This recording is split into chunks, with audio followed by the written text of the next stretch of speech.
विष्णु गुरुदेवो महेश्वरः गुरु साक्षात् परब्रह्म तस्मै శ్రీ గురువే నమః. మా గురుదేవులైనటువంటి శ్రీ నిర్మలమ్మ మేలమ్మ సమేత నిత్య నిర్భయానంద గుంపుడు కూర్మయ్య వారి సాధుక ప్రీశిశ్రతమైనటువంటి శ్రీ పరిపూర్ణమ్మ సరోజనమ్మ సమేత సమరస విమలానంద శ్యామసుందర సావరాజయోగి స్వాగురు పరమ గురు పరమేశ్వర గురు సద్గురు జగద్గురు నిజగురు పరబ్రహ్మ నేనుమా శ్రీమద్గురుదేవులకు ధ్యానం సమర్పయామి. ఇప్పుడు ఈనాడు సుల్లా గ్రామంలో 53వ మాసిక ఆరాధన సందర్భంగా మనందరం కూడా కలుసుకున్నాము. ప్రతి సంవత్సరం కూడా 9వ నెల ఏదో ఒక సబ్జెక్ట్ మ్యాటర్గా ఈ యొక్క సుల్లా భక్తులు పెద్దలు మనందరికీ తెలుసును.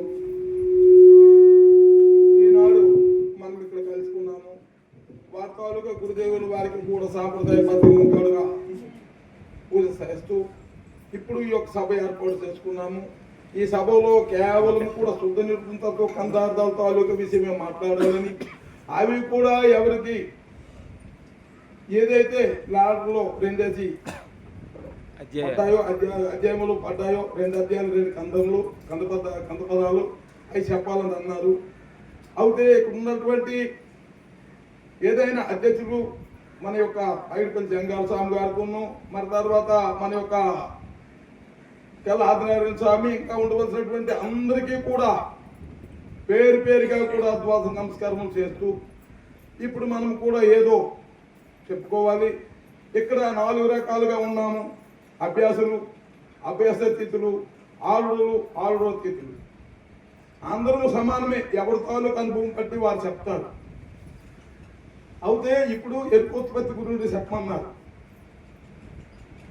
ఎరుకోత్పత్తిని తెలియక సరస్వతి గారి బాధులైన సాలరు సో నొడ్డెంతో వాడు ఎరుగుదనను బట్టి మాటలు ఇవ్వంతగాక తప్పదు వానికి రాకపోక ఆరమారా లేక సద్గురుమూర్తి శరణ పంగురవదర్జాన్ని ఎరుగని మాట ఇవన్నీ చెప్పారన్నమాట. దీని తాలూకా భావం ఏంటనుకోనంటే, ఎరుకోత్పత్తి గురించి మనం తెలుసుకోవాలనుకుంటున్న నరుడు చేయలేడు. ఎందుకనుకున్నంటే దానికి ఏది కావాలంటే గర్భముతో కూడా సరసముతో నేను తెలుసుకుంటాను అనుకున్నంటే ఎవరు కూడా ఎంతటి వాడైనా కూడా ఎంత మేధావైనా కూడా తెలుసుకోలేడని మన గురుముఖత మనకు కూడా తెలుసును, మన అనుభవంలో కూడా మనకు కూడా తెలుసును.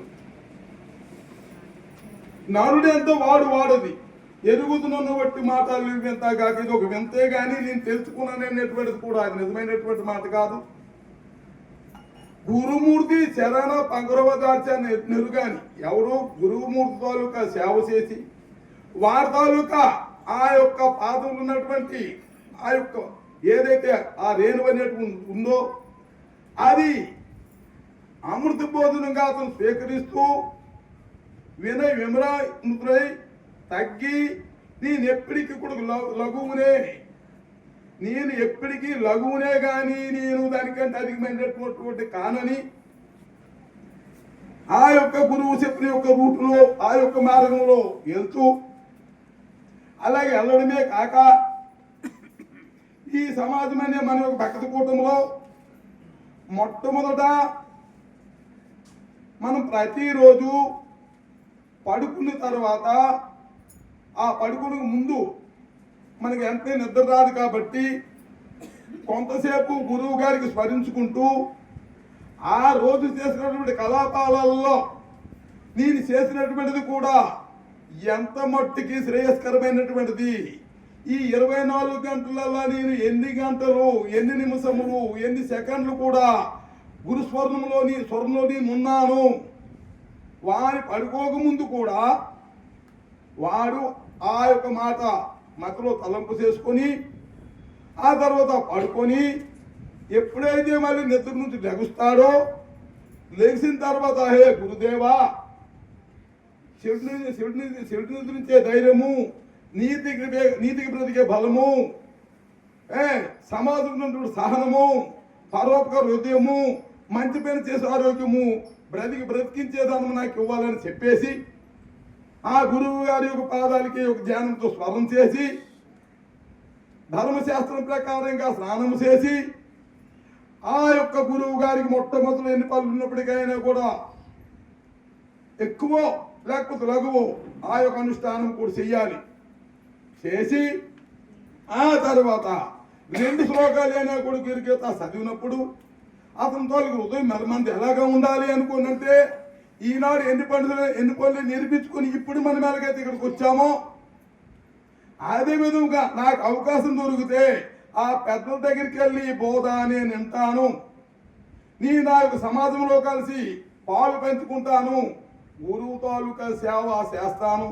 ఒకటి మన గురువుకి చేయడమే కాదు, ప్రతి ఒక్క భక్తుడికి మనము అలాగా సేవ చేసుకోవాలి. 4 విధాలుగా అంగస్థాన భావ ఆత్మ సేవలు చేస్తూ అది అడిగేసేయడం కాక మనం గురువుకి ఏనాడేది తనుమలదమ్ము దారి పోసేసామో ఆనాడు నుండి మనం కూడా గురువుకి అర్పితమైపోయినాం. కాబట్టి మనం ఉన్నటువంటి స్థలం కూడా అది గురుతాలుగా జాగా అనుకుని చెప్పేసి శుభ్రపరుచుకొని మనం కట్టుకున్నటువంటి బట్ట మన శరీరం కూడా అలాంటి యొక్క శుభ్రత ఉంచుకొని ఇంకా ఏమిటి చేయాలి అనుకున్నంటే మన యొక్క ఆహార విహారాలు కూడా సరిగ్గా చేసుకొని మరి తర్వాత మన యొక్క భావంలో ఎప్పటికీ కూడా ఆ యొక్క గురునామస్వరం తప్ప అధికమైనటువంటి ఇతరమైనటువంటిది నాకంతా ఉండాలని ఎప్పటికీ ఆహర్నిశంగా ఉన్నప్పుడు ఈ సుదీర్ఘం తత్వ సందర్భంలో ఈ చక్రంతో ఉన్నటువంటి ఈ యొక్క ఉందా ఎక్కడ కొరికినా తీపుగానే ఉంటుంది. తెలిసినటువంటి వారికి, తెలియకపోయినటువంటి వారికి అది ఒక రకంగా ఉంటుంది. ఆ పక్కన పెట్టండి, మన అందరూ గురుభక్తులు కాబట్టి. ఎందుకంటే దీనికి ఇంకా లావుగా ఎప్పుడు చెప్పాలంటే ఆ యొక్క ఎరుకు ఉత్పత్తి ఇలాగ అవుతున్నది. ఎందుకంటే గర్భం చేత, నేనని అహంకారం చేత, ఇదేమాత్రమని చేత ఇలాంటి అల్పకలాపాలు కూడా అది కూడా వస్తుంది. కాబట్టి మనం పెద్దల ద్వారాగో లేకపోతే మన యొక్క సోదరుల ద్వారాగో మన పరిసర ప్రాంతాల ద్వారాగో లేకపోతే మన ఆత్మసాక్షిగా మనకి ఆ వివేకం పుట్టిన ద్వారాగో గ్రంథపడడం ద్వారాగో మనకు వచ్చింది. కాబట్టి ఆ ఆలోచన మనం గురువు దగ్గరికి వచ్చి మనం ఆ యొక్క ప్రాధేయపడి ఆ సేవ చేసి ఆ గురువు తాలూకా బోధ విన్నాము. కాబట్టి ఆ యొక్క ఎరుకోత్పత్తి అవుతుంది. కాబట్టి నాయన మీ అందరికీ నమస్కారం చేసి చెప్తున్నాము. అది సులభమైనటువంటిది కాదు, అది తీసేసి వెళ్ళిపోయినటువంటిది కాదు, మింగేస్తే జీర్ణమైపోయినటువంటిది కాదు. అది ఎలాగా అవుతుంది అనుకున్నంటే కేవలం గురువు తాలూకా తప్ప అన్ని మనకేది లేదనే భావంతో ఉండాలి. దానికి 2 ఉదాహరణలు. ఎందుకంటే సమయం జనకట్లాగా కావాలి, ఆ గురువు అలాంటి జనకట్లాగా దొరకడని అనుకోవాలి, లేకపోతే సమర్థరాంతో దొరకడని అనుకోవాలి. అలాగ ఉంటూ ఇక అందరిని ఇక్కడితో ముగిస్తూ ఇక మరి ఎరుకుని విడిపించే లక్షణం అనేటువంటిది కూడా చెప్పారు. ఎరుగు విడిపించే లక్షణం అనేటువంటిది ఎలాగంటే పిల్లలు తాటాకులతో కొల్లలు గావించుకొని తల్లి కారంతములు కల్లులుగా చేయవారు తల్లులు కానీ సత్య మనసులు తలసేరా మదిని నేమింటూ తలుసారా మదిని కల్లా సంసారము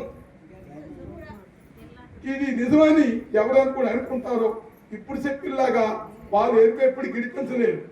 ఎలాగంటే పిల్లలు తాటాకులు చేసి బొమ్మలు చేసుకుంటప్పుడు పిల్లలు పేరెంట్ కానీ అది చేసుకుంటప్పటికి ఎలాగైతే పెద్దవాళ్ళ వాళ్ళ తల్లిదండ్రులు కూడా చూసి ఆనందం పడుతుంటారే కానీ అది అబద్ధమని వాళ్ళు ఎలాగైతే అనుకుంటున్నారో మనం కూడా ఈ సమాజంలో కూడా ఈ మనకి విడిచిపెట్టి తక్కినటువంటి వారు చేసినటువంటి కలాపాలు చూసి ఆ పిల్లలకు చూసి వాళ్ళ తల్లిదండ్రులు ఎలాగైతే కూడా భావించుకుంటున్నారో ఇది ఒక కళ్ళ అనుకొని ఇది అబద్ధమని, అదే విధంగా ఇది చేసినటువంటిది కూడా ఇది గురుపాదాల దగ్గరికి కూడా ఏ భాగంలో ఒక భాగం కూడా కాదని ఎందుకనుకున్నంటే మనం చూస్తున్నాము. అనేకమైన విగ్రహారాధనలు, అనేకమైనటువంటి నోములు, అనేకమైనటువంటి క్రతువులు, అనేకమైనటువంటి వ్రతాలు, అనేకమైనటువంటి ఎన్నెన్నో కూడా బయలుదేరుతున్నాయి. కానీ మనకి ఎవరైతే ఆ యొక్క భావం తెలుసుంటారో ఎరుగు విడిపించిన లక్షణం అనేటువంటి గురుముక్తి ఎవరైతే కూడా పొందుంటారో అది అంతకి ఏ మాత్రమైనా కూడా రేణువంత మాత్రైనా కూడా దాని మీద మనసు ఉంచరు. మనం ఎందుకంటే ఈ మాటలు చెప్పవలసి వస్తుందంటే మనం వెళ్తున్నాము. కానీ ఈ యొక్క నేత్రాలు అనేటువంటివి కూడా ఆ చూసిన దానికి ముచ్చటపడి పరిగెడుతున్నాయి. ఈ చెవులు అనేటువంటివి కూడా ఆ శబ్దం కాసుపెట్టి పరిగెడుతున్నాయి. కాబట్టి మనము భావేంద్ర నిగ్రహము అంతరేంద్ర నిగ్రహం అనేటువంటిది బాగా ఉంచుకోవాలి. బాహ్యవేశములు పొందు శ్లోకమైతే జ్ఞానేంద్రియములు పూర్వముల వాసన యుక్తం నుండి నుండి ఈ అంతరేంద్రియాలు గట్టిగా ఉంటే అవి అప్పగంట కూడా మన ఆదాయంలో ఉంటాయి. దీనికి ఒక ఉదాహరణ ఏమిటి అనుకుంటే, ఒక గొల్లవాడు ఒక ఆవుల మంది మేపుకుంటాడు. ఆ ఆవులు ఉన్నప్పుడు దొంగ ఆవులు అనేటువంటి ఒక పరిగెట్టడంతో కర్తవ్యమే ఆ మందిని పెట్టి, కానీ అంతలో దానికి వదిలేస్తాడా? ఆ గొల్లవాడు కూడా ఆ ఆవులు తీసుకుని ఎలాగైతే కూడా ఆ మందులో పెడతాడో, సపోజ్ మన తాలూకా ఇంద్రియాలు కూడా పరిగెట్టినప్పుడు బాహ్య ప్రపంచం వెళ్ళినప్పుడు గురుముఖత మనం కానీ అంతరేంద్రియ నిగ్రహమైనటువంటిది బాగా కానీ పొందుంటే ఆ వెళ్ళినటువంటివి మన ఆధీనంలో తెచ్చుకుంటాము. దానికి మనం పరిగెత్తము.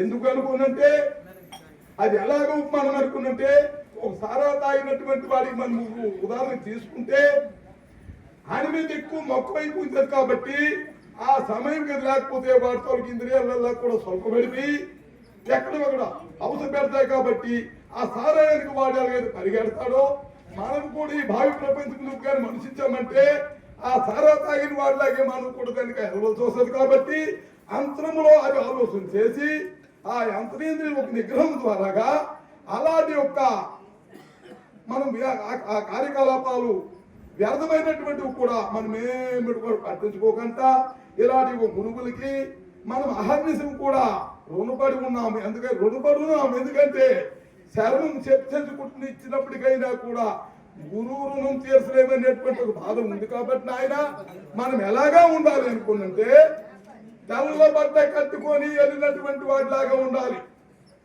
ఏ యొక్క మత్త పడిపోయినప్పటికైనా కూడా బయటకు కనబడిపోతుంది. అంత జాగ్రత్తగా కూడా ఉండాలి. ఎందుకంటే కొందరు బట్టలు కడతారు, కాసాయి బట్టలు కూడా కడతారు. కాసాయి బట్టలు అంటే అర్థం ఏంటి?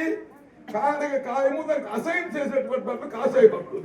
అది తెలుసుకోలేకంట అలాగా ఆ భావంలో మనము ఎప్పటికీ కూడా ఆ గురునామ స్మరణ చేసి ఈ ఎరుక గురుండి గురుమూర్తుల ద్వారా తెలుసుకొని ఆ ఎరుక ఎడాలి అనుకుంటే, ఓ సద్గురుదేవా ఎప్పటికీ కూడా మాకు అది కూడా కల్పించు ఆ యొక్క జ్ఞానం అని చెప్పేసి ఉంటారని. ఎందుకంటే ఇక్కడ అనేకమైన అనుభూతులు కూడా ఉన్నారు. అధ్యక్షుల వారు అక్కడ కొట్టారు కాబట్టి వెళ్ళా ఎంతో కూడా వస్తున్నాము. జయ బలో సద్గురు మహారాజుకు.